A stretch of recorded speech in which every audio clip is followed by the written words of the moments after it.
pre-podding on the podcast, the Festival of Friendship with Stephen Brody Stevens. We are pre-podding right now. That's correct, Emma? Mm-hmm. Okay, so this is the podcast. It's the pre-pod, which is the podcast. And what we're going to do is we're going to go live on YouTube, and then I'll put that out on my Twitter page. That sounds good? Yep. Okay. Look at these views. 28 views, 8 views, 22 views, 28 views, 22 views. This thing is on fire. 26 views. But you know what? You just keep going. You have to build it up. There's a way to do it. But people like the podcast as far as I know. So, you have the names of Stephen and Lucas? Yeah. Okay. So Emma is going to put it up in the YouTube page.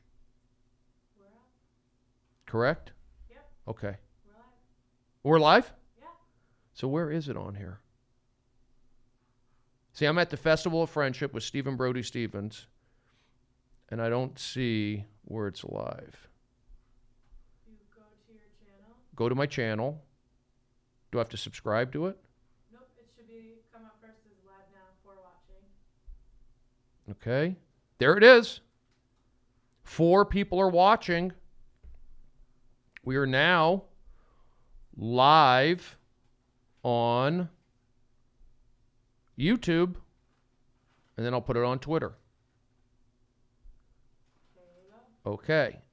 I'll do a hashtag enjoy it via enjoy it. And I'll do a thing right there, right there, right there. And so that's out. Okay. All right. So let's just go ahead and podcast. We are podcasting. 3, 2, 1. Yes, you got it. Hey, everybody, it's me, Stephen Brody Stevens, back here again in Burbank, California. It is All Things Comedy Festival of Friendship. Stephen Brody Stevens here at the studios in California, Southern All Things Humor, as what I mentioned earlier. I'm back again. Last week I was out of town, and this week, Eric Aligney, who has been booking the guests, he's out of town. And I'm just kind of winging it today. We're going to have a couple guests. We're going to have Lucas Hirl. We're going to have Stephen Fuery. But right now, you have me. You have me, Stephen Brody Stevens. This is how we were doing it for a long time before I started bringing out guests. And this does feel free. This does feel natural. However, it is better having guests, but maybe one guest. Today we have 2.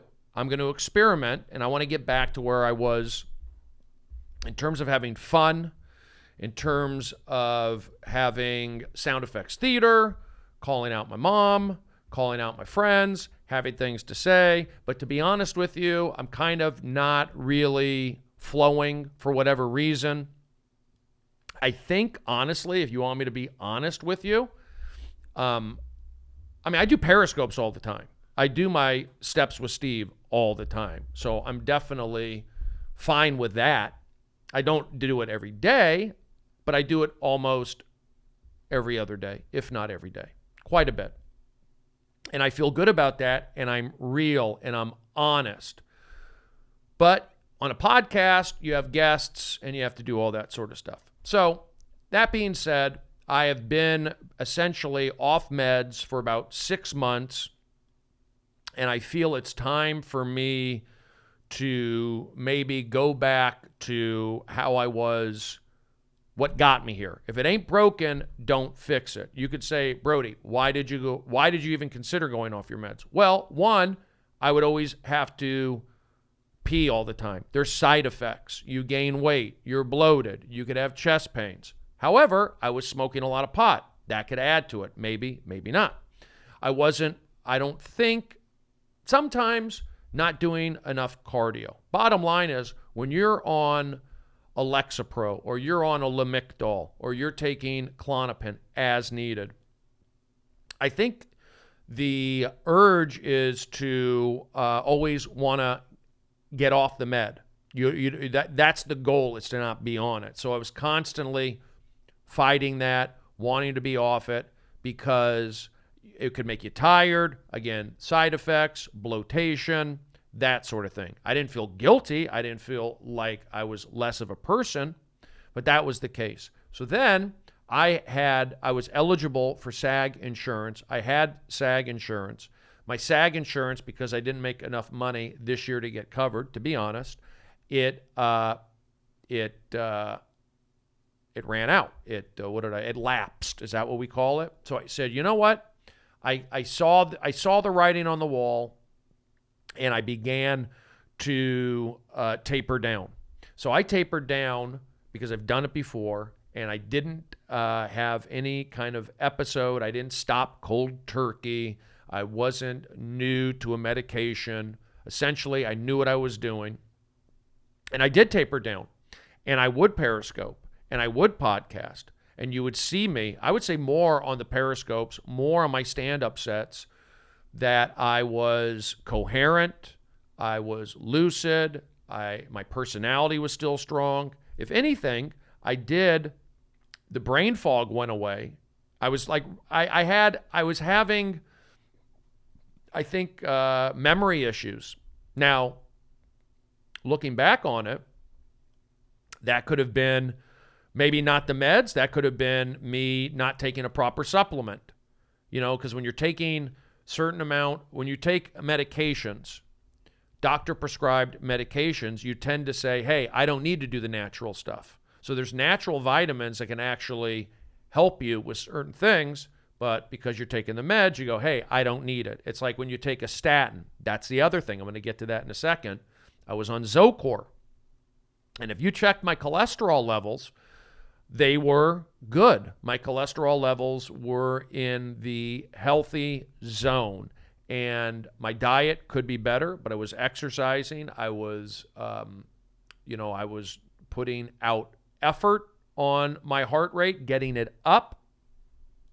And if you looked at my blood work, and I know you're listening to a podcast and you feel like, hey, where's the comedy? I'm going to talk today. That's what I need to do. So if you don't like it, you can turn the channel and not come back. We have guests. They're probably out in the parking lot. And we'll go check on them in a little bit. But the bottom line is, right now, I'm doing my podcast. And I'll tell you what, if the two guests stiffed me and didn't show up, I wouldn't be surprised, because I'm not putting out that energy right now. It's like Murphy's Law. What can go wrong will go wrong. And if you're putting out negative energy or you're putting out sad energy, you'll attract sad energy. If you're putting out the energy of, go ahead and step over me, that could happen. Not saying these guys are stepping over me, not even saying they're not showing up. They could be out in the parking lot right now. All I'm getting at is, Stephen Brody Stevens, I'm now back on a health insurance plan. I was able to get one. Here's the thing. You say, well, Brody, you've been in a few movies. You've had a TV show. These were cable. These were not network. These were cable warm-up gigs. So I saved money as much as I can, and I still save. I don't have an incredible savings account, and I don't really own much property, if any. I was basically putting it all back into the operation. Positive energy, pushing, picking others up. That's what I was doing. Now I need to be picked up. It's the way I look at it. But I'll continue to push. They're here. They are here. Because they walked in the room, our two guests, Lucas Hirl and Stephen Fuery. I said, there's a chance they wouldn't be here. They want to come in? Come on, sit down. Here they come. They're right in. They're right in. I was just talking about myself, essentially. It was kind of like having a self-talk. Is it a good day? It's all right. I was just kind of talking about medications, health, how I was off meds, I was basically giving my body a cleanse the last 6 months, and it felt good. I was good, feeling great, but I would say like the last few weeks or so, I'm not feeling all great, because when you're off, I was off cholesterol medication. I'd been on cholesterol medication. Yeah. Okay. Zocor, my cholesterol. By the way, we have Stephen Fuery here, and we have Lucas Hirl. I'm Stephen Fuery. You got it. Stephen Fuery right here, Sacramento. Lucas Hirl, Iowa. Have you been on the show before, Lucas? Yeah, it was kind of unplanned, but it was me and Tebow. We did a podcast before, and then we did the baseball card game with you. Okay, you hung out here. Yeah, so we're still doing that, right? You know what? The cards are in the trunk of my car, which is outside, and I can go get them. Yeah, we got to play. Fury's here. We got to play the baseball. Okay, so you want to play the baseball card game? We will play the baseball card game because I'll tell you what. The last few episodes, some of these guys, you would think some of these comedians or whatever, they know baseball. They don't. So the baseball card game, when you have somebody who wants to play it, somebody who gets it, then it's more pleasurable. Yeah, Fury, I'm okay at baseball. You're a Giants fan, right? I'm a Giants fan. All their championships, I'm pretty good through those years, and then the Barry Bonds years. But before that and after, I don't know. You may not know. But I don't know how to play the game, but I'm very enthused. Either do I. Any sort of I just make it up as I go along. You just determine who's better when you flip a card down or something? Well, it's not even that. It's basically grab a card and guess. We'll play it. And we'll play. We'll see. And that's something else. Maybe the baseball card game has suffered because I have been on more natural. See, I tried the natural approach is what I was getting at. I was on... complete, what's the word? Complete openness, complete transparency. I was on Zocor for cholesterol.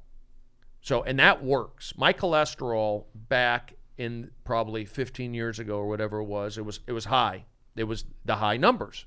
So my doctor said, Stephen, or Brody, whatever he wants to call me, he said, you need to go on Zocor. You need to get your cholesterol down.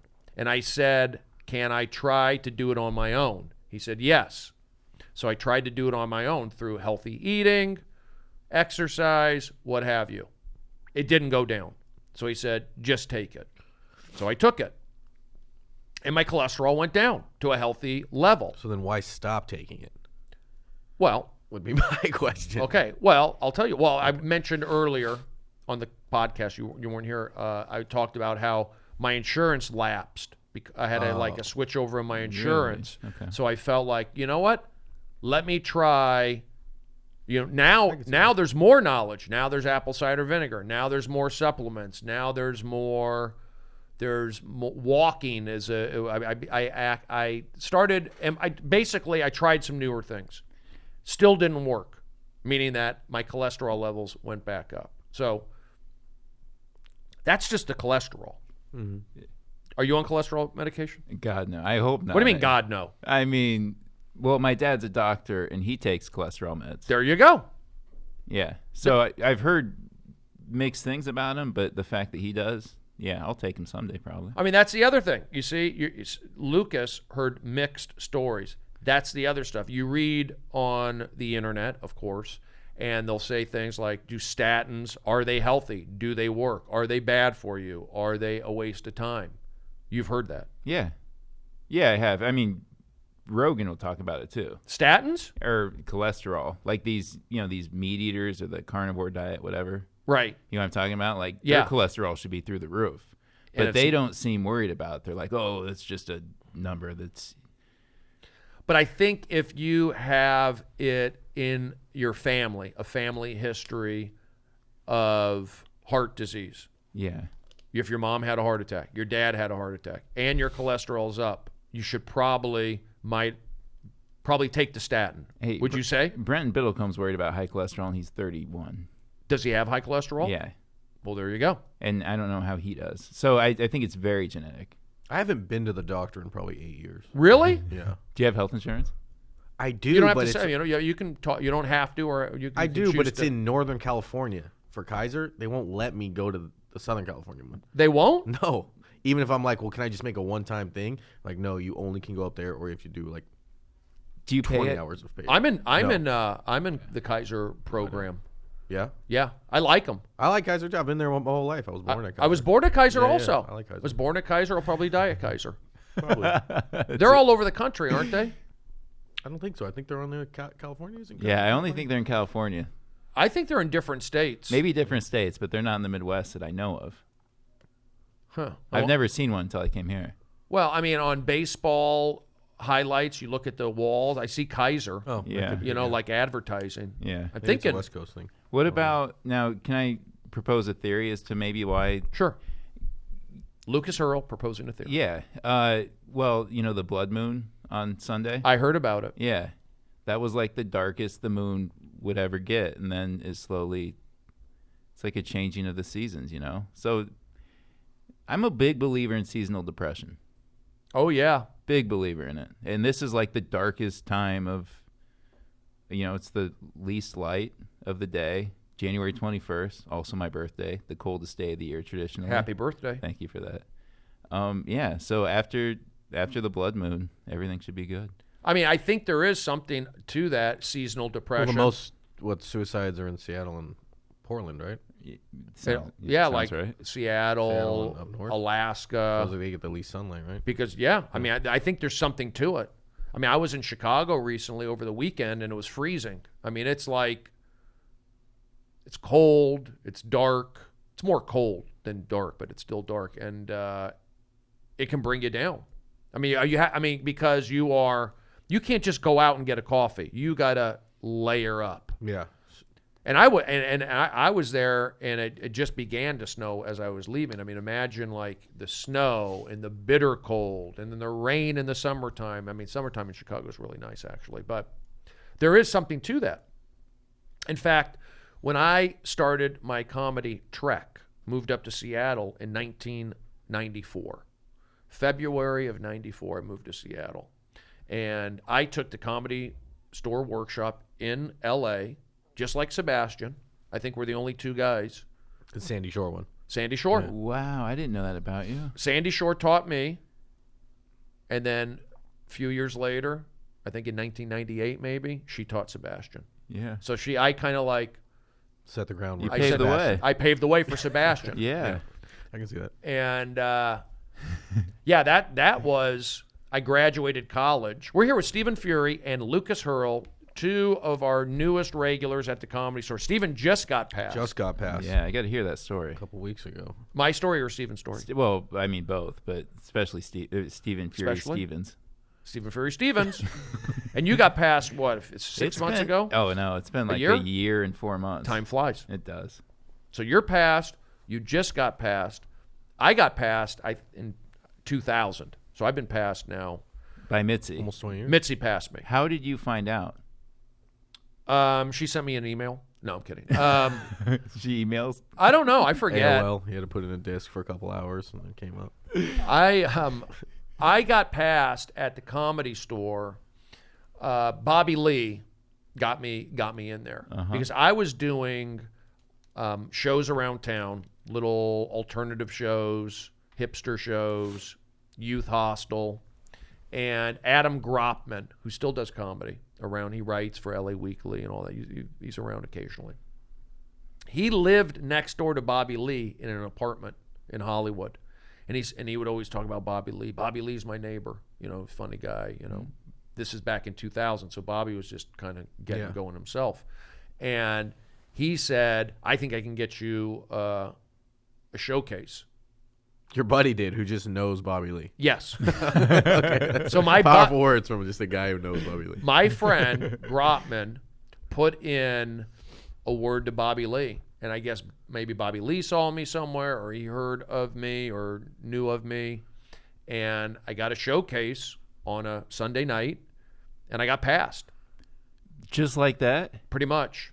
Now, Steve Simone said it took me a couple times. I don't remember. I think I got passed right away. I don't because I wasn't used to, That's people crazy. Yeah. saying no to me. Did you know what it meant? To Get passed, like at the time, since it didn't seem like you didn't work for it in the traditional How store dare way. you? How No. dare I took Sandy Seashore's workshop. Moved to Seattle. Not like work for it, but like you didn't know what. There's like a guy who's sitting on the porch for 8 years and he's never gonna get it. And he's like, I've been waiting here for 8 years drinking $15 beers. Yeah. Did you know like, oh, I just did something that was pretty hard to do. Well, I was on a good run. This that was a is run? this is what happened.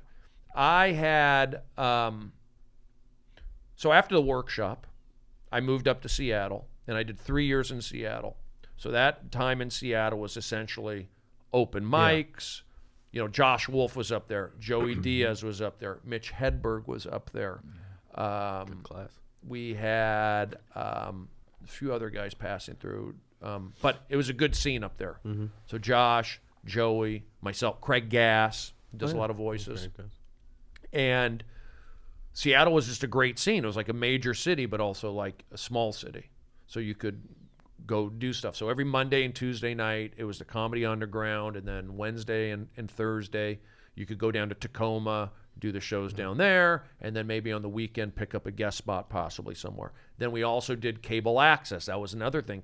This is, you know, there was only 60 channels. This is before DirecTV. This is before the internet. I mean, it was AOL, essentially.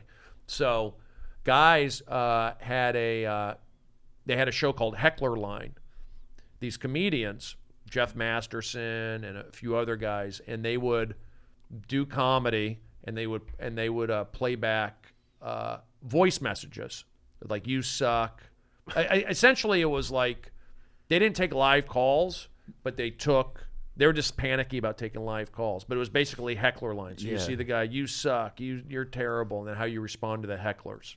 But it was like the timing was off. But that's how they did it. And then they also had a live version of that also in the studio there at the cable access. So they had camera guys, they had an audience, and the comedians, they were like not top comedians. Yeah. They were like whatever the guys they can get to go on to cable access. well, just the guys running the show, and they would like hang out at this. They'd come to the comedy underground and like act like bigwigs. And then I would. So you're acting like bigwigs, and I go see the show, and it's like I was thinking like I could do that. I was thinking like I could do the same thing. I was thinking that. It wasn't, but I saw like the power of cable access up in Seattle. It was the cable access community in Seattle was the second largest viewing community outside of New York. So if you're on cable access in Seattle, people saw you. If you're on, you know, KEXP, the radio station up there? I don't think it was there. They have like a radio station where if a band gets on their kind of like their like YouTube channel, it like blows up. It's kind of like NPR's Tiny Desk concerts before they get to that. Oh, okay. Like a bunch of huge people. Like they blew up like the Lumineers and like a lot of bands like that. So it seems like they have a tradition of stuff where it's... Yeah, Seattle is, they're tastemakers up there. Yeah. And that's why I went up there, because my uncle told me, says, if you come up there, where they support the arts, as opposed to Arizona, Phoenix, where I went to college in Tempe, I didn't feel that. It wasn't like about comedy development. It was more about, just be funny, whatever. It's too sunny to start. So you go to Seattle where it's dark and people are indoors and they're forced to watch TV or go underground, and it was a good popular comedy club. The Comedy Underground had a good reputation, and they had the open mics. And I actually worked there too. So as a door guy, I worked the door guy. So I sat the club. I watched how like a 3-person show would run, and this was like they had Arj Barker. These were the headliners, like Arj Barker, Patton Oswalt, Janine Garofalo, probably Mark Maron. This is 1994, 95. So you got to see how a comedy club was run on the road, not a showcase club like L.A. Was it open 7 nights a week? Pretty much. They had the open mic on Sunday and Monday, or was it Monday and Tuesday? And then they probably had like a private show on Wednesday, and then like Thursday. It was open most of the time. Yeah. But it was right there in Pioneer Square, and they had a bar upstairs, Swanee. So it was right by the Kingdome where all the baseball teams everyone would hang out at that club, the bar upstairs. So it was like a whole scene, and I just learned everything about a comedy club. So that was Seattle, and I did the cable access. because it was stage time. I was looking for stage time. And I saw that these guys were on TV, but you had to hire camera guys. It was the cable access. It was like a real... You had to hire your own camera guys? Well, that was the thing. You had to hire camera guys, like 3 camera guys, and you had to have a producer for the live shows. Or you can just drop off a tape. You know, here's my half-hour tape. Boom, you play that. But if you want to do a live show with some kind of production, you had to have the camera guys. When I got there, they started a thing called the Hotline Studio, which was kind of like this room right here, and you didn't have to hire the camera guys. They just had the cameras locked on you. Yeah. So you could do it live with no camera guys, because I didn't know anybody. Yeah. So I saw these guys doing it, and I was looking for stage time, and basically I started doing this cable access show with my friend James Inman, who's a comedian in Kansas City still. And it was like live TV. And we would take calls. We'd be, talking about Seattle issues. Seattle is very, like, liberal, always protesting. I think I was, like, more on the... I was from Arizona. I was, like, the jock guy. I wouldn't say conservative. Maybe. I don't know. And James was more of, like, liberal guy. But this is, like, tame back... now it's crazy. Yeah. Things are crazy. But we did, like, 10 or 11 shows together, this Hotline Studio. And then it just grew. My friend Tana began to do it, and then it just kind of took off. And we were like popular in Seattle, get recognized all over. So anyway, up in Seattle, I put my time in there.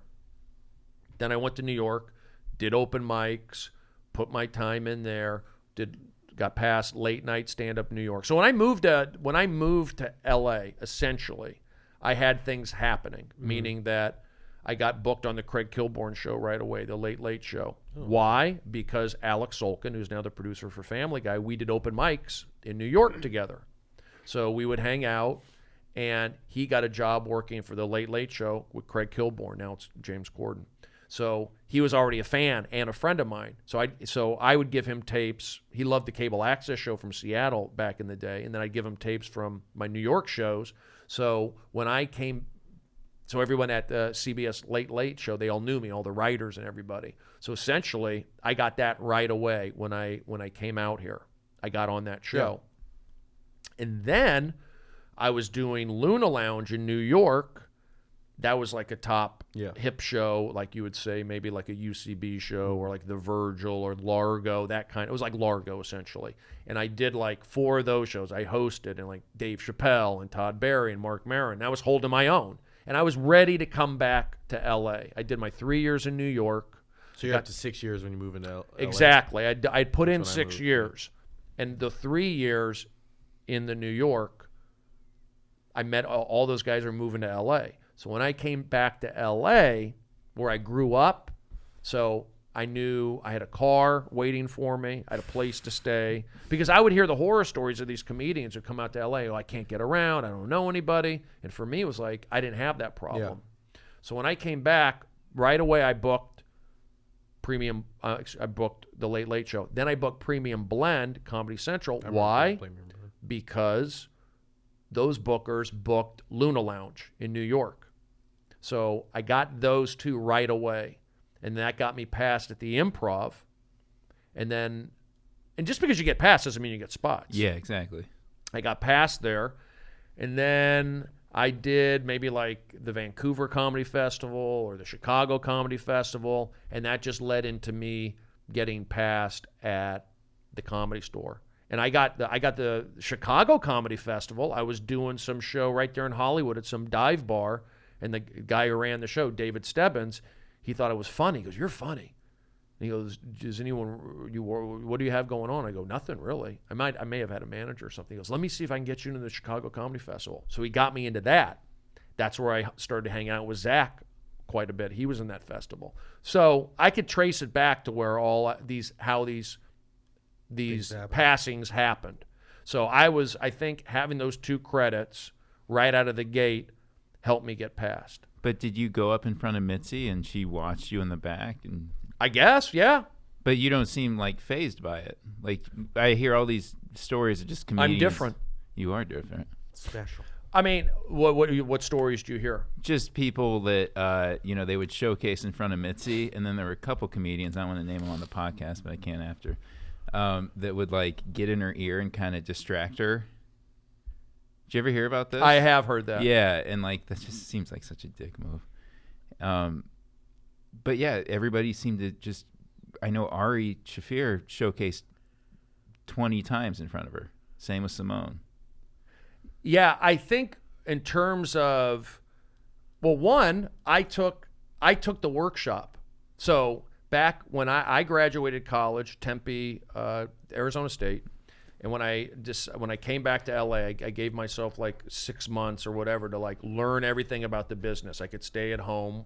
I stayed at my family place in Tarzana, but I was working. I was like selling copiers, which I never sold any. I was just spinning, and I worked at Macy's out in Woodland Hills at Topanga Mall, actually a Promenade Mall. So I was just kind of spinning my wheels. But so as long as I was working, my family said they would help me out with any like living expenses. It's like, you're working, okay, we'll help you out with the place to stay, because we had a condo. But I also stayed with my friend up. I stayed with Brizzello, who's now a coach of the Cubs. He's lived up in Tarzana also. So I said, I want to learn everything about comedy. So when I came back, I looked at UCLA. They had Greg Dean had a comedy class, and UCLA had comedy workshop. Now, people would look back and say, you know, why do you just jump into open mics? I didn't know. I did know, but I was coming from a baseball. I was coming from structure. I was coming from Arizona State graduating. I said, give me the school method. So when I saw that the learning and UCLA extension had a comedy workshop taught by Sandy C. Shore, Paulie's sister, and I was a fan of Paulie. She taught at UCLA? Yes, she. Well, it was learning annex or I don't extension. I always thought it was the same one she had when I started here. It was just a class in the belly room. That's what I think too. But it was actually a UCLA extension program. Yes. Yeah, I would drive every like Wednesday night.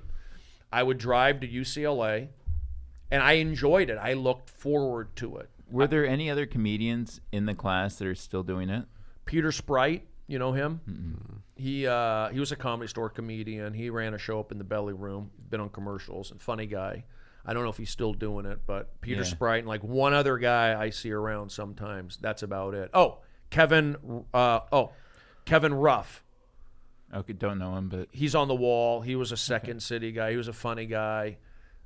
He was in that. So Kevin Ruff, myself, might have been Kevin Roof, but I think it was Ruff, and then Peter Sprite. So like three guys.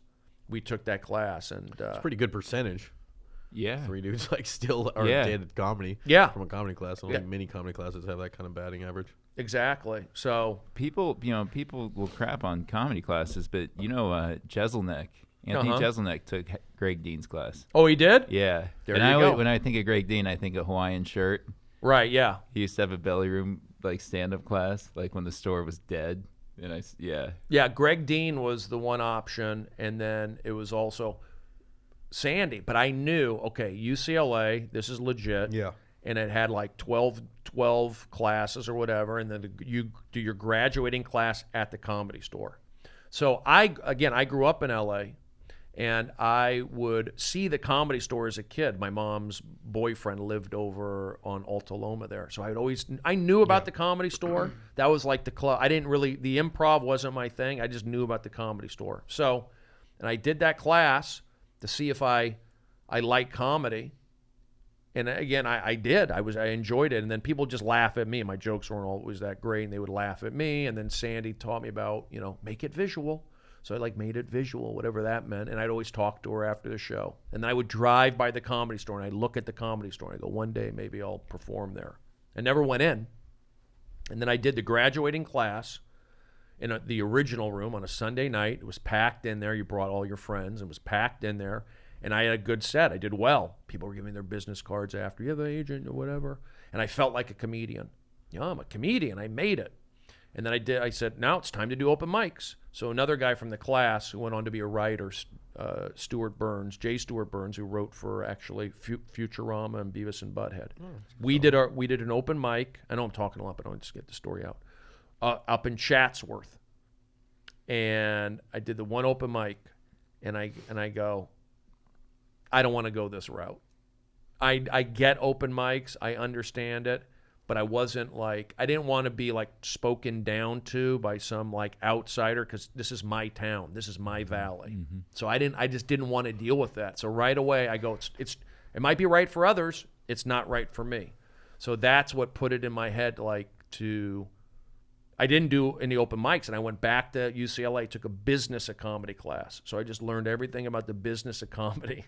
And the instructor said, if you want to do comedy, get out of LA. That's so good. He put that in my head. So, yeah, I mean, I came in there. I got passed right away, but I still had comedy store stuff happening.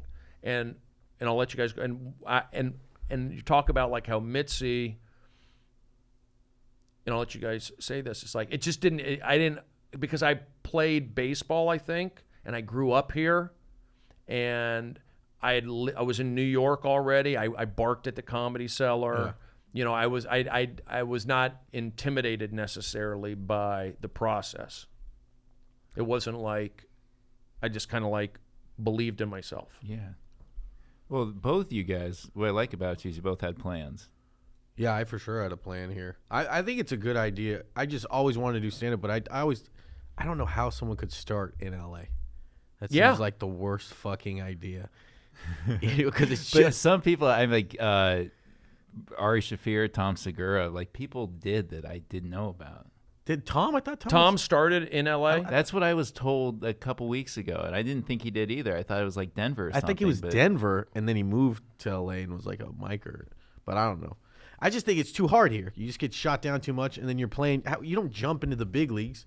You go from JV to varsity to college to the pros. That's the way it should be. I jumped into the big leagues. So Stephen Fuery, we're going to hold that thought, Lucas. Yeah. Stephen Fuery, what was your plan? What was because you just got passed at the Comedy Store. How did that come about? How many times did you have to showcase? I kind of did it almost like you did it. I started in Sacramento, and my whole goal is I just wanted to be a club comedian. I just like comedy clubs, like hanging out in them, like doing them. So then I got Sacramento, and I focused on getting past at each club there. And that took about 3 years. And then I went to San Francisco. I'm still living in Sacramento, but I go there like 3 times a week, 4 times a week. Right. And then got past at all the clubs there, Cobb's, Punchline, Doc Slab, the Bay Area ones, San Jose Improv, and there was nothing else to do. Then I wanted to go to the store, and I just came here, and I only knew one guy in L.A. named Hormos. Yeah. And I somehow got a job. I got up. The first time I ever did a set was on Kill Tony, and I crushed super hard when I was in the belly room. And then someone introduced me to Adam that night, and he goes, "Are you the guy who crushed on Kill Tony?" And I was like, "Yeah." And he goes, "Do you live in L.A.?" And I didn't, but I was just like, yeah, I live in L.A. And he goes, "Okay, come back next Sunday." And I was only down here visiting, or next Monday, and I'll watch you. And I go, "Okay, cool." So then I went home, flew home, got my car, drove back the next Monday, and then got up, and he says, "Come up, I'll get you up every other week." And then I moved down into this girl's house, and then I got a door guy job after 2 times getting up, 3 times getting up, and then I got past, and I've now been in LA a little under 3 years. So how long were you working the door at the Comedy Store? 2.5 years. 2.5 years. Yeah. So that's when the Kill Tony thing happened 2.5 years ago. Yeah, almost exactly. So Adam saw or heard about you, boom, showcase for me to get a job at the Comedy Store? Well, yeah, pretty much. I just went up 3 times. I went up that time. Then the next week I got up again because I did the Kill Tony thing at the Ice House, and Jesus Trejo was there, and he's like, "Yo, come back again. I'll get you up next Monday." So then I got up again, and then I got up again by someone else happened, and then this guy named Drawn Horton quit, and then I was like, "Hey, he was like, you want a job?" And I was like, "Yeah, I would love one. Can I have one?" So did you know that was the I knew about the Comedy Store since I started. But you knew about like getting the job there. That was the inside track. Be a door guy, and that gets you spots, and that leads you to having Adam see you more, get to know you, and then eventually get past. Yeah, because it was like me, Roy Woods, and this girl named Nicole Amy, and it's like, I'm not gonna be Roy Woods, you know. He's famous, right? He has like 2 shows on Comedy Central, of course. So I was like, the only way to get past must be this little side route, and I'm just good at finding side routes. Now, Lucas, you got passed a couple years ago, or 4 months ago, August of 2017. Yeah. And how was that process? I was stupid because, I started. And we'll be right back. I started in 2009, but there's nowhere to go up in Iowa. We had one comedy club, and it was open. Penguins. That's Cedar Rapids, Yeah. It's Iowa. Boom. Got it. You got Nailed it. But this was, when they were only open 4 nights a week. The same with the Funny Bone in Des Moines. And that was it. I went back last month and did shows, and now there's a scene in the middle of Iowa, which is crazy. Oh, yeah. And I hung out with, like, all the comedians there. There's, like, 6 of them. It was great. Like, we went out and bar hopped and whatever. So, yeah, but when I moved to L.A., the store was the first place I went to just because I knew about it. The first spot I ever had was Ice House, was Uncle Clyde's. And then I went to the store, and it was dead. You remember those days.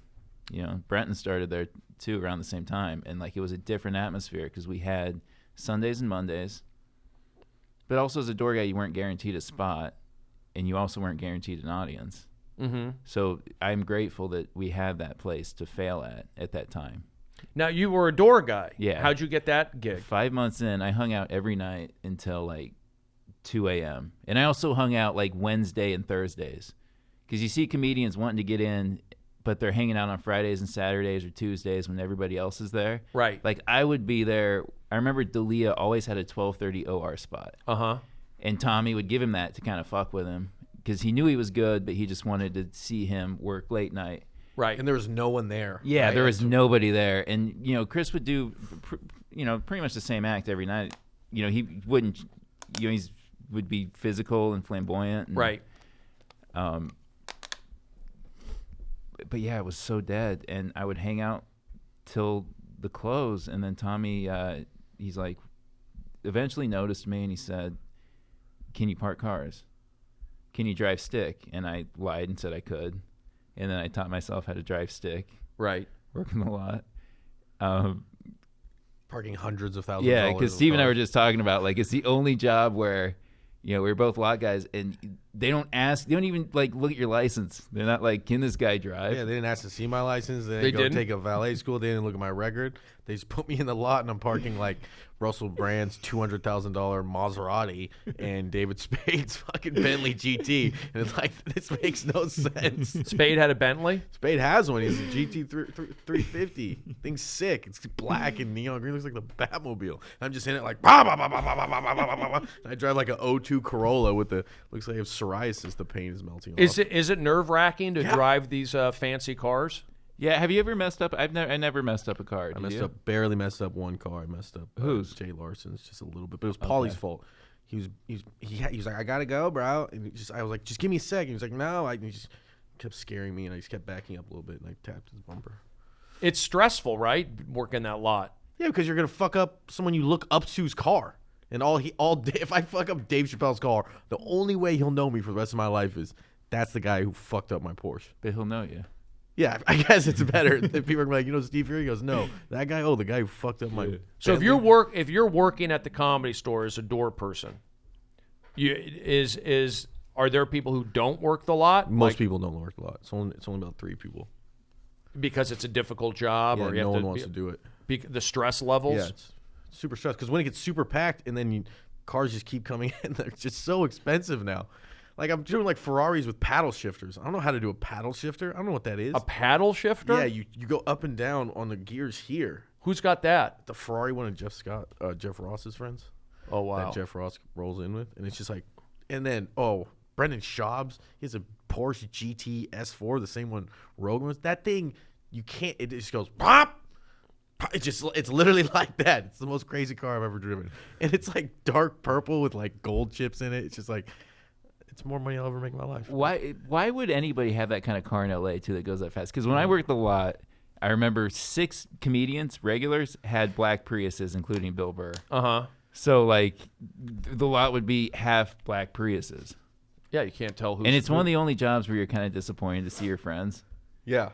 Why? Because you have to work the lot and you can't talk to them? Well, that too, but also, like, it's like, oh, shit, he's pulling in again. It's another spot. That's true, for sure. Meaning another spot being taken away? Yeah, that's hard. You just made my life harder. Because it's crammed. Cramming a spot, parking spot, not a spot on stage. No. I get it. Plus, driving your friend's car is very humiliating, I found. It is? Like, when there's, like, a comedian or, like, a belly room producer that I'm not a huge fan of, and I'm, like, parking their car, it's just like, Jesus Christ. Yeah. And there's small things too, like always returning their seat to the way it was. Like Bobby Lee, he's a shorter man, so he has it pulled up all the way to the, he's humping the steering wheel when he drives. And, so like I would drive his car and, shift it all the way back because I'm a taller guy. What do you think about all that with all the fancy cars there now? Do you think it's I don't think they're good for comedy. We've talked about That's this. what I'm getting at. Yeah. Well, rich people stop being funny most of the time, I think. Is that still the case? Not as much, but I think everyone's better material comes out when they're struggling more. It's more relatable. How am I going to relate to this guy that drives a Bentley GT4S that costs $400,000? Like, I don't know. I mean, how can we connect? A lot of comedy is relatability, and once you get into a certain, It can bring you bracket, down a little bit. Yeah, I think it can. It can bums me out sometimes. Yeah. Because I'm just drive a Toyota Avalon. Yeah, but my mom's old car. You have jokes about it. Oh, a joke. Leather exterior. You got it. But that kind of like, I was told early on, like hanging out with Zach Galifianakis, he said he would say like having a nice car isn't funny. That's what he would, back in that was implanted in my head. Like, that's like, because he would drive, like, probably still does, like a beat up Subaru. Yeah. The one time I saw him parking the lot, he had a Subaru station wagon. Yeah, exactly. And he was like, hangover money already. yeah, right around that time. A couple years after, maybe. So, yeah, that can bum me out, too, a little bit. And, I mean, that's another thing why I'm, a little hard on myself. And it's the blood moon, Brody. You think so? It's all bright ahead. Yeah. I don't know. It's the seasons. I don't know. Other people are feeling it. You think so? Yeah, I feel it. Yeah. Yeah. I think that, comedy also, it's like you got to go on the road to grow. I feel like I need to do road work. When I go out on the road, I feel better. When I did Tulsa, Oklahoma with Spade. Spade took me out a lot on the road this past year. Yeah. I don't know if you went to Iowa. Is it a two-man show? He brings Bobby Miyamoto also, who hosts. Bobby is another comedian, so Bobby will go up and he'll do like 18, 20 minutes. He'll go up first, and then I'll go up and do like 20, 22 minutes, and then Bobby will bring up Spade. So, it's but I'm featuring, which is fine. I'm glad I'm doing it. And if you're going to go on the road, why not go, with David Spade, but it's not, it's not my show. Yeah. He doesn't, I can do whatever I want. There's no like stipulations, but I also know like I'm not going to go off the rails or like do something crazy, like, like pushing it. Yeah. Because I'm setting it up.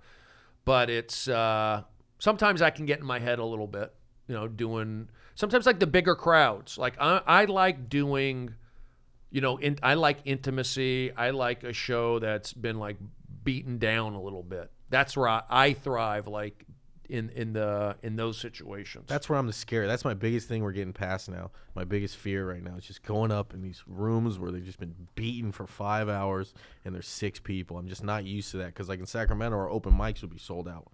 Yeah. 4 nights a week they were sold out. In SF, because of the tech culture there, everyone looks up what to do that night. Every show is sold out.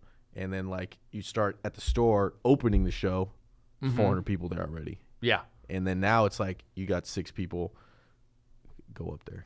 And it's like this whole, they don't want material. You have to do a whole different kind of thing. Well, on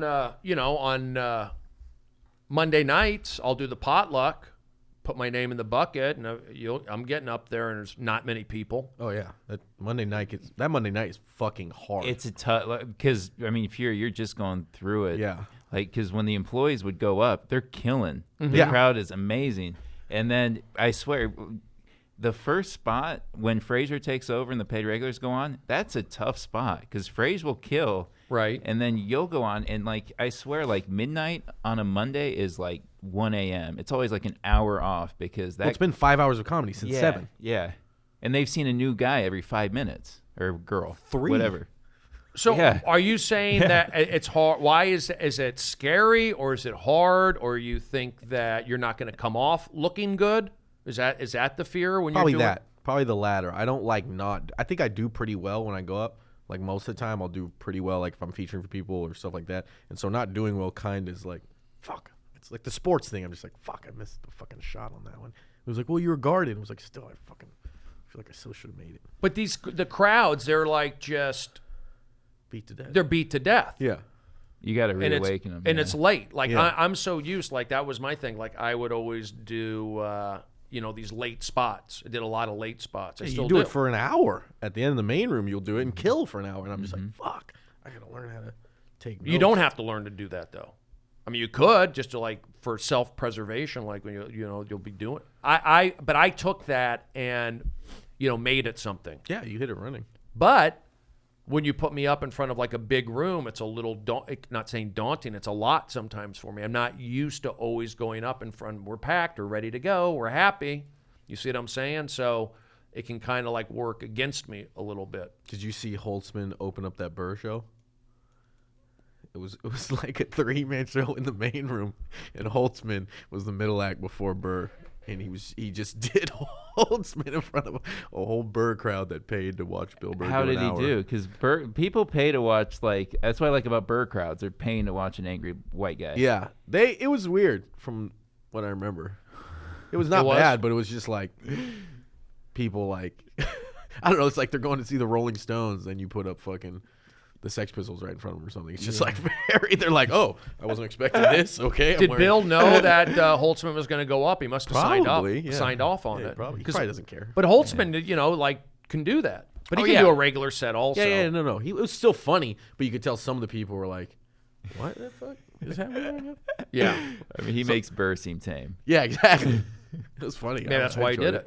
Yeah. Like I went up in front of, Joe Rogan. I do that a few times there in the main room. And he says, like, he told me, gave me a compliment, said, like, make it silly. It's like, it's a silly comedy. Like I put the crowds in a silly mood. I mean, that's probably why I do a lot of audience warm up. Yeah. I get up there because I'm myself. I can connect with them. I'm being honest. You interact with the audience more than most of the people. Yeah. There. I can interact the whole show.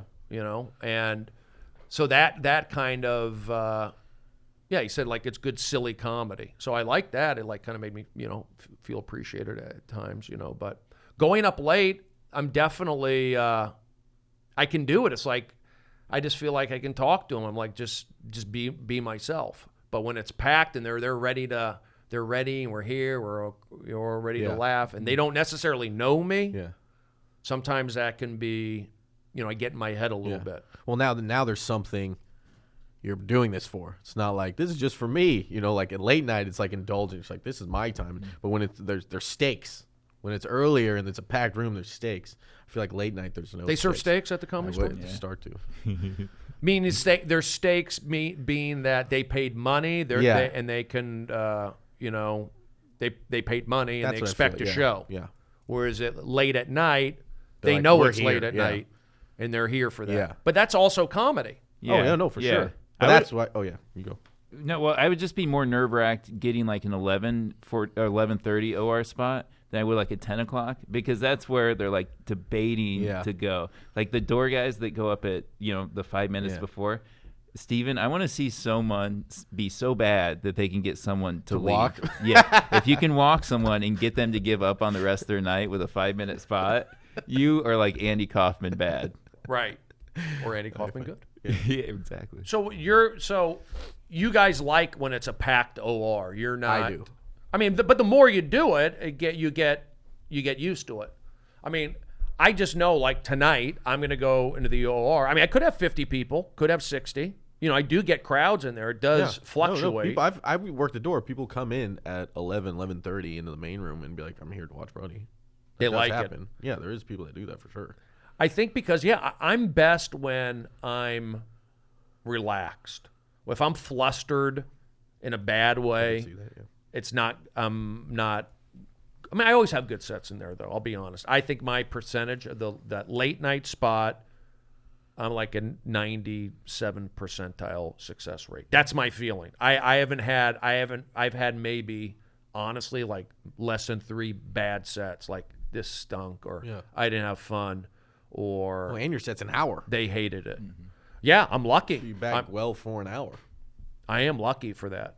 And I did my special on that. That's the thing. Like I did my special based off that late night opportunity.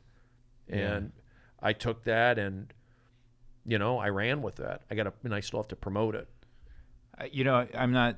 You're beyond this, but like for someone like me and Steven, if I think a comedian really finds himself when he has to do more time than he has. So the ability to do an hour in LA, God, I couldn't even imagine like closing out that main room. Really? Yeah, like for doing an hour. That gives me anxiety right now. I always think they're going to take the spot away from me. I don't think so. You're the only one. You're one of the few. I've seen nail Holtzman it, do too. it. Holtzman does You it. and Holtzman nail it the most. Yeah. I think that's when a comedian finds his voice, when he has to do more time than he has. Really? Yeah. We're not saying you have more, right? But we're saying like if I wouldn't want to do that. And that spot, that late spot, you can you can also interact with people. I mean, you can do. Sometimes I don't. Sometimes I just do my stuff and I'm able to play with the audience. But you're going to interact with Don Barris. You're going to interact with the door guys. You're going to interact. So I guess you got to be ready to play. Yeah. It's a different muscle. You got to have it all. But you've done a couple things, Steven. Fuery, I don't know if you've Stephen Fuery yeah. and Lucas Hirl. When you'll bring a kettlebell on stage. You used to do that. Back in the day. Have you ever seen Brody when he feels he should be on the marquee and he brings his slider on stage with him? It's one of the funniest things I've ever seen. It's happened a couple times. Yeah, and I lose it. It's or he hilarious. just opens with the drum solo. Yeah. People are like, what's happening right now? And then he just gets them in. It's funny. I used to do a lot. I haven't been doing the drums as much. It's more relying on just getting up there and talking and being in the moment. But look, I if you ask me, it's like, and Adam gives me those. I get those, spots where it's full. But those kind of like raise my anxiety levels. Yeah, I'm the opposite. You know? Maybe we're the opposite of that. Same thing with going with Spade. Like we did Tulsa, there was 2,700 people at this Hard Rock Casino. I did well, but it took me a while to get loose and relax and do all that stuff. Being Brody. But they got it. They did get it. So weird question. Yeah, go when ahead. You're on the road with Spade, do you really play up like the Hangover credits because they're there to see like a Hollywood star when you're in the Midwest and you're opening for Spade?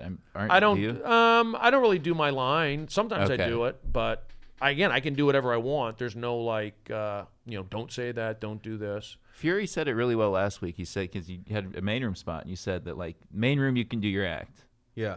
Even if it's late midnight, at night, you can do jokes in the main room. I've noticed you can do your act until until the last guy or whatever. But in the OR, if it's past midnight, they don't really want to see your act anymore. And the people that go up and they're like, "Well, you don't even see the donuts are weird, right?" Because it's like people are like, I'm not sitting through this now because I just watched the bet." But the main room, it feels like they want to see everyone's act. You can do your act. And I found it. I'm just learning so much on like the spots and like the different views of all of them. Well, I think the OR at midnight, it's like no matter what, it's like they're tired. Yeah. No matter, unless like, Chappelle walks. Yeah. in Yeah, I was or gonna say the whatever. last week's been great because Chappelle came in like 1 or 2 nights, and then the rest of the week the audience stays late because they think he might come in. So Yeah. guys like me and It helps. A couple people, yeah. Makes it more fun, definitely. Now, what about the belly room? What do you guys think about that? I like the belly room. Everyone likes the belly room. I like the belly room. It's just, once you do the other rooms, it's the belly room's easy. Yeah, the belly room. There's no stakes in the belly room. It's like I just got to be better than this Springer show. I think I could probably do better than some guys been doing comedy for 5 weeks. Best 4 minutes. But when you're saying stakes, you're saying stakes in terms of just like the audience and how they feel about it, not necessarily like, ooh, somebody's in the crowd watching. There's going to be, because you never, because people hang out in the belly room. Mike Judge goes up there. You know, you'll never know. Some could have a famous person up there. Or walking some of the crowd. Like when you start going up in like the 11 thing, there's if you bomb, you walked half the crowd for all your friends after you. Yeah. When really your goal should be like, how can I keep these people so that my buddy, because he's my buddy, he's my friend. If you're going in the same area on the lineup, you kind of came up together a little bit. Right. You want to keep people for him. And then when you walk the whole crowd, I would just be like, fuck. I would get off the thing and be like, sorry, man. You know what I mean? Because there's stakes there. You just fucked up everybody's show. Yeah, you're right. You want to pass it off to the next guy and give him a good showing, or girl. You get a chance. Yeah. That sort of thing. Now, what about the road? Do you think the Comedy Store has makes you stronger for the road, makes the road easy. Like when you see these guys, I'm playing, 3 days in Portland, I'm doing, 3 nights in Minnesota. Do you think them being at the Comedy Store makes those road gigs easy? It's got it, right? I definitely got a lot better when I got to the Comedy Store. I had a lot of frills and did some weird stuff with my act. Not like weird, like good weird, but like corny road stuff weird. Right. And then like really slices off the fat when you're at the Comedy Store because you don't want to look like an idiot in front of your idols, your friends, guys you're coming up with, people you look up to. So you start getting rid of that and you get on your jokes. And then once you go back out to the road, you're fucking crushing.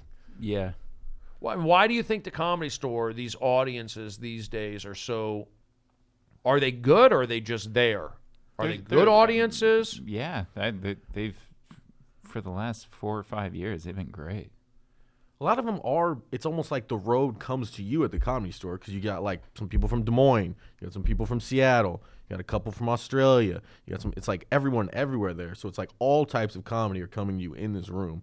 And if you can crush with everybody there, then you're like, I can probably go to Fort Lauderdale and do okay. Yeah. I always thought with the 1 a.m. spot that if you crafted an act that just is based towards Australian tourists, Yeah. you would kill. But it's better now. We have more diverse. Why are there so many Australians? They just time difference. Close. The time difference. So they're either later or ahead. So it's only like at midnight. It's only like 8 there. So they're wide awake. Yeah, I think they're white. That's why they always stayed. I got to write more Australian jokes. They're everywhere. Yeah, they've like taken over. And they also party hard. Like they come to LA to party. And they have a good time. They're always cool. They always, when I'm checking IDs, if it's a person with the thing, they're always chatting about it's in Australia. I can't even do the thing, but they're talking about the different things. They're always pretty cool. Now, what about, you've worked the cover booth back in the day? No, I don't work the cover booth. You never worked the cover booth? They kind of only do girls now work the cover booth. That's what they have? Kind of. Now, Luke, what about you? Did you work the cover booth? I did a couple times, yeah. And how was that? Was that... It was okay. I only did it a couple times. I don't know. I always liked the lot. You like being outdoors. Yeah, you're from Iowa. You like the cold. I like the cold. I like to also not have to be at a post. And I could never watch the show when, like, that's my problem with like working the door and then also being a comedian, is because I do like to sit in the back and just watch and not have to worry about this asshole filming or this, this heckler acting up. And I also, working the door, I noticed some instances where it's like, well, a heckler would act up and be like, well, the comedian kind of, Yeah. Right. Asked them a bunch of times Yeah. questions to the audience, and the person started feeling like that's what the show's about. Yeah, so I definitely learned that. Why? I mean, so do you think the Comedy Store, I know this is Comedy Store heavy today, but hey, we've got we're store guys. 2 store guys recently passed. We're going to talk about it.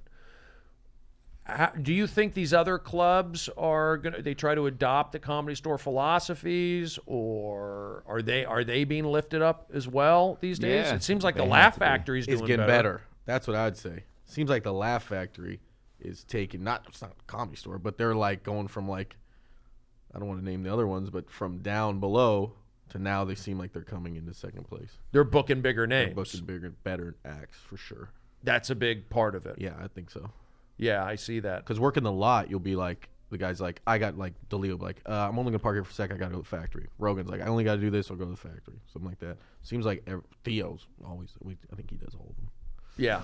The improv is trying. Yeah. I don't know what. Maybe they can get their act together. It's a rough location. I mean, at least the Laugh Factory is on Sunset, close to us. That after like 11 p.m., what's on that Melrose area? Danger. Yeah. You think it's a rough area? Like Not it's dangerous. just quiet? It's just quiet. It's just kind of dead. Like It's all shops. It's not like some French boutiques open till midnight. You're not getting a lot of foot traffic into the improv. There's no hotels there either, I don't think. For me, though, I'm most comfortable at the improv for some Really? reason. Yeah. I've always, I'm not saying I'm not comfortable at the Comedy Store, Yeah. but in terms of like comfort level with a packed room, there's something about that showroom there that doesn't stress me out at all. I like improvs. Those are my favorite comedy clubs across the country for sure. Every time I play an improv, I'm like, food's going to be okay. Mm-hmm. Crowd's going to be pretty good. Yeah. Fun. But they're so big these days. Yeah, they're big now. Like, what do you think about that? Like these 500 people. Irvine one? Yeah.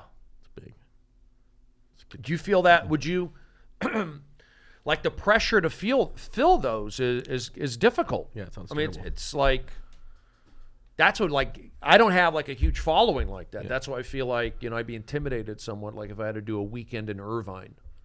That That would be daunting. Yeah. Well, you're talking about, the Comedy Store and how it affects also road work. Like, I noticed I did a gig with Burr in Iowa a couple years ago, and guys, the benefit of working at the store is you get to see how your idols work. Uh-huh. And I noticed like Bill Burr's always an hour early to a show. That He guy's is? he's never the guy running in, being Yeah. called on stage. Like he's always Yeah, prepped. I would agree. Yeah. And when they're on stage, like in a theater, Yeah. they're much more animated. So when we get to see him work out in the OR, Yeah. it's a more confined space. But when they're playing for 2,000-3,000, then they have to really accentuate the act outs. And I asked Rogan the same thing. He's like, yeah, you have to. You have to be more animated. You have to be more animated. And I remember sitting in my car in Ames, Iowa, before the Burr gig and seeing all these people walk up to Stevens Auditorium, and all these people had paid $75-$80 to see this. Right. So yeah, you got like that's the stakes. Yeah. You got to bring it. You gotta bring it. Yeah. These people, they're in Iowa. They're not local. But how do you know if you have it if you don't do it? I mean, you do Scary. it. Well, you do your job. That's probably why I'm good in my little feature mode. But I headline too. Yeah, you headline. Yeah. I do headline. I do headline. I'm just putting it out I there. love I'm that just you're the being only. negative. You talk about apple cider vinegar. That's Yeah, it's a craze. phase right now, though. That's a phase. It's been a couple of years, right? Yeah, I know. I mean, but I do just keep it silly, keep it honest. Yeah. But I think you go on the road, and I mean, I was in Chicago. I went to Chicago, and I did a room down there, but it was like a workout room. But it was fun. I did like 45 minutes. Went down there and played around, and like that's what I like to do. Well, there are clubs that aren't 400 seaters. Oh, really? There are.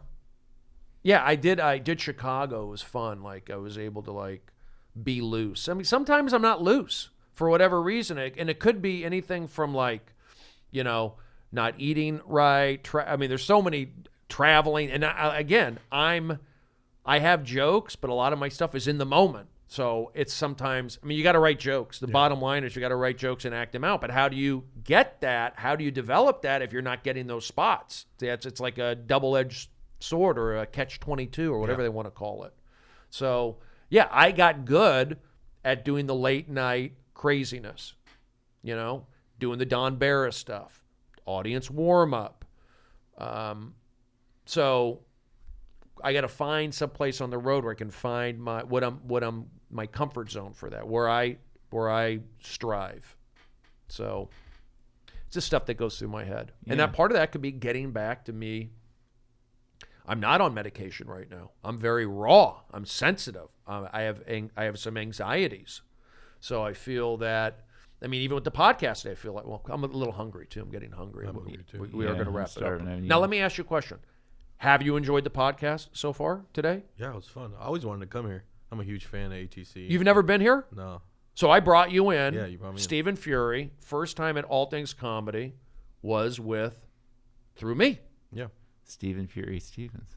Now I'm thinking, do you think we were just talking about comedy too much? Do you think people are that's going what I'm curious. I want to hear Fury's story about getting passed because I haven't heard it from you. You didn't say it?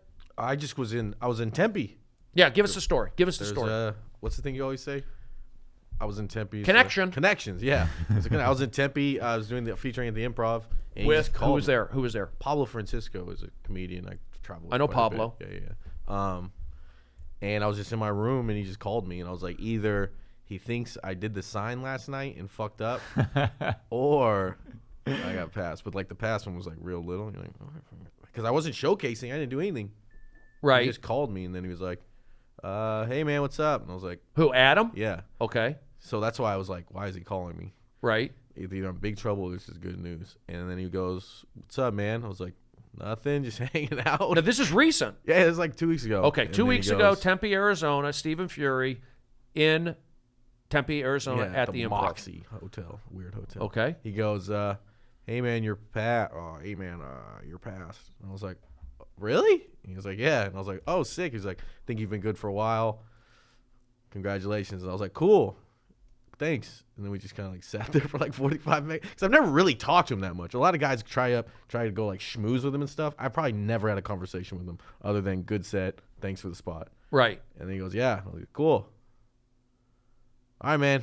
Thanks. It was like probably like a minute and a half conversation. That was it? Yeah. And then I was like, cool. And then I just smiled for And so, a couple days. but that was like it felt good. Yeah. And I mean, it's not a game changer, but it's No. like a stamp of approval. Yeah. It's like you're legitimate. Yeah, Not that you weren't before. No, but. for sure. I've been getting like a lot more meetings and stuff. Oh, really? Yeah. I think it's people now they're like, oh, okay, he's the newest paid regular. We'll Like take a meetings meeting. with agents and managers or like networks and people. stuff like Oh, that. really? Yeah, just like generals. That's great. Yeah. So that's pretty powerful. I mean, Yeah. the Comedy Store is. Well, before it's like this is just my manager. Like this is just a guy who's funny. You should meet him. They're like, all right. But then now everyone knows how important the Comedy Store is and how little they pass people. It's crazy. Now, did you notice a bump in that sort of thing once you got Yeah, past? Like, yeah. you getting some opportunities, people willing to listen? Not that it matters, but like I got passed to the Improv because I got passed to the store. The same day? Yeah. Well, no. A week later, Paige is like, you can call in the Vales. Okay. Yeah, I did that all last year. Didn't get one spot. Yeah. Yeah, you don't always get spots. Yeah, you don't get spots, but that's why getting passed. Yeah. But Sorry about my phone. Yeah, it's a life changer. When Adam called me, I cried on the phone, and he could tell, and like it was. He's like, I'll let you go. So you and because it was just it was a dream of yours. Yeah. Plus and we also, worked there. And it was a different atmosphere because I showcased, but I remember like Fuery going up and a couple other people who weren't there, like the required time frame to showcase. Remember, it was like 2 years. Yeah. And I'm thinking like, well, if I'm these guys, I'm still killing because it's the same. Yeah. But like it was such a tense atmosphere all night because everybody, 20 people are showcasing. Mm-hmm. So just to have that off of me was everything. How often does Adam do the showcases? Twice a year, maybe now. Yeah, It's only maybe. twice a year? I mean, last year I think only 6 people got passed, right? It was like Ron, Brian Simpson, Yeah. Taylor Thompson, Brad Williams, Me and Josh you and Josh, and then and Pat and Oswald. Yeah, and Pat and Oswald. Oh, it's Erica Ligney calling us. Hold on. Hello? Hello, Stephen Brody Stevens. Yeah, I'm doing a podcast. I'm giving you a 30-minute warning. Are you been watching the podcast on the YouTube? I have, and you guys are killing it. We are? That's Yeah, funny. Have we been doing it for that long? How long have we been on for? an hour and 15. Okay. Oh. Well, I got to drive down to Long Beach today. That's a thing. Like this today's show, I'm kind of up against it because I got to drive in the teeth of traffic down to Long Beach. It's far from Burbank. Yeah. Well, it's I thought it was a good podcast. You guys talked a lot about some stuff I wanted to hear about. And congrats to Stephen Fury on being passed, and happy birthday to Luke. Thank you. There you go. Wow, Good look way at right this there. guy. Ligney Josh, is good really producer. just stepping it up a notch.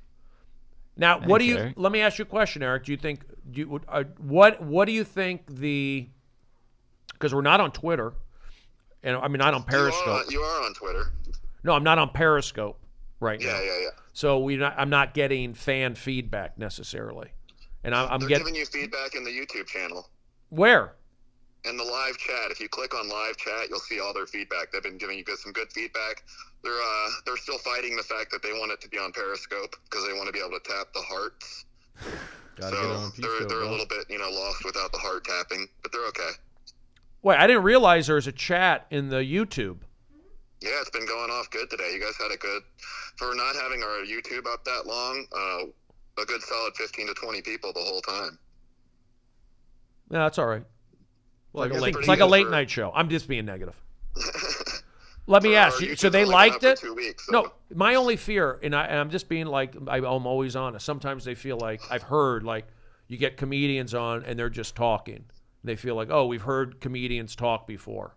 But this was unique in a sense that you guys were both recently passed. We're not just shooting the shit. We're actually talking about specific. I'm happy with it. I enjoyed it. I enjoyed it today. It was really good. So you're telling me, Eric, when I drive down to Long Beach, feel good about myself? feel positive, drum on your steering wheel a little bit, get some of that energy out. You seem Good like energy all you day. seem like you're on like a Red Bull or something right now. Are you on a Monster? Mountain Dew, right? Yeah. Are you on a I went diet? to Something? I went to the Florida Aquarium today, and that really lifted my spirits. That'd be pretty nice. What did you see there? A mermaid? I saw a woman in a tank. She could have been a mermaid. There you go. A dunk tank? She was in the Stingray tank, Ooh. and I didn't know why she was in there, but it was pretty interesting. Yeah. So, Eric, when are you coming back? I will be back on Monday. I have to work at Funny You Should Ask on Tuesday. Funny you should ask. You really? Funny Yeah, you should that's ask. Funny You Should Ask. All right. Well, I Eric, heard now. good job. And what about the shout out that I gave you on Argus Hamilton's show? Was that good? It was probably one of the nicest things anybody's ever said about me in comedy, and I'm glad it's on video. Oh, let me get it pulled down.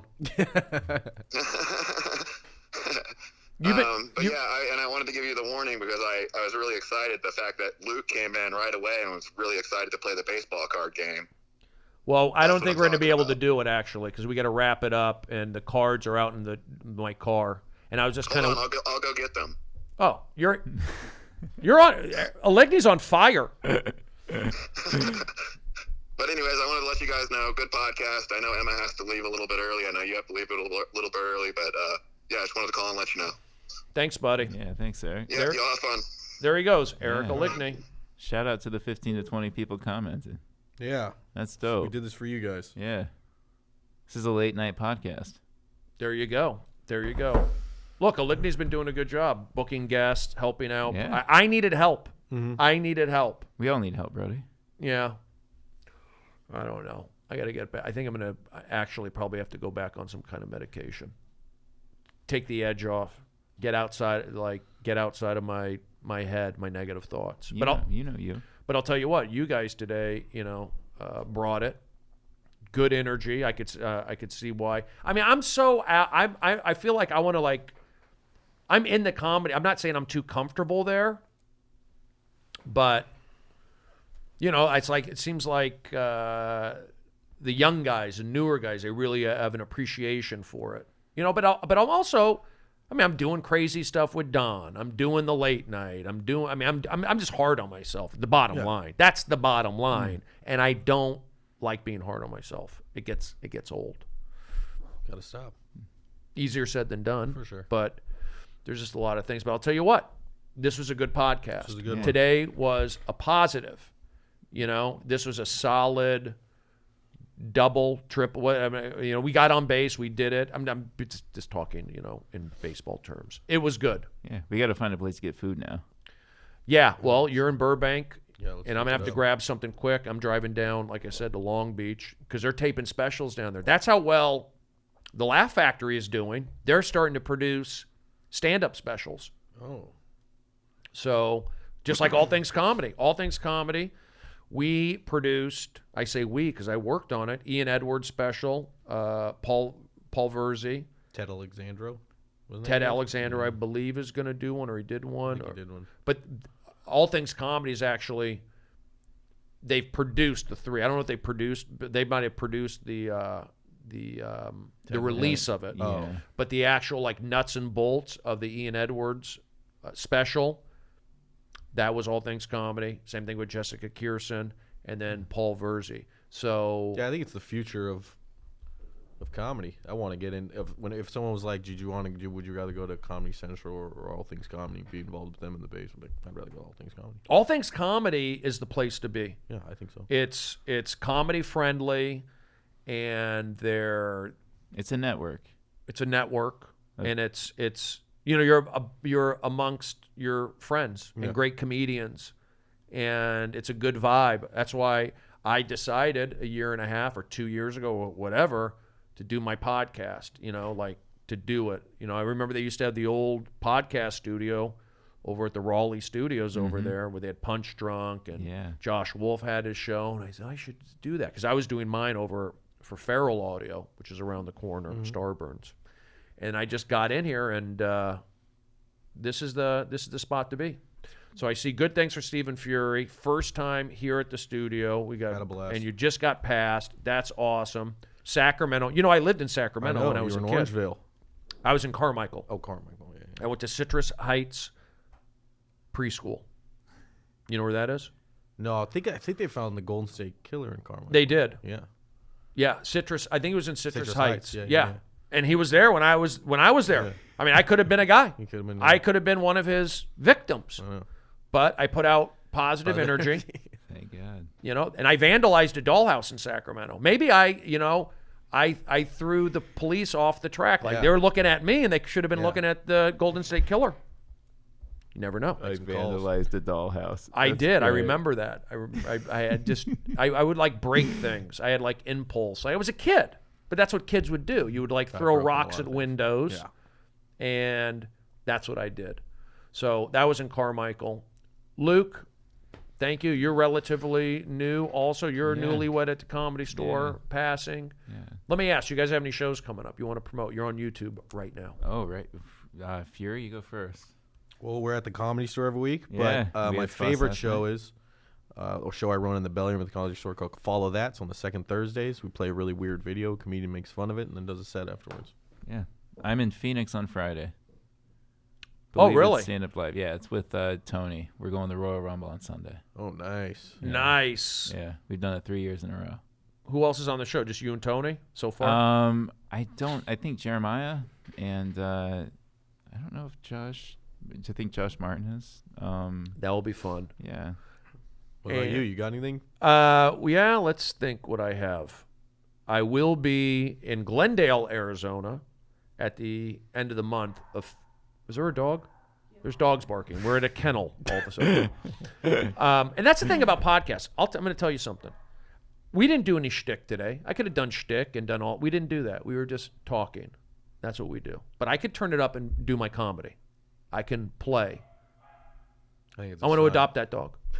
I will be at Stir Crazy Comedy Club in Glendale, Arizona. It's an up-and-coming comedy club getting great reviews. That will be at the end of the month, February 28th through March 2nd. And then also March 15th and 16th, I'll be up in Seattle at Laughs Comedy Club in the U District.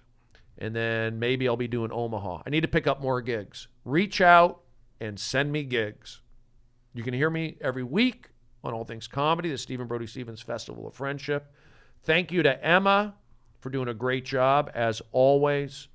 Thank you to Luke. Thank you to our audience members. Thank you to our sponsors. And have a great week.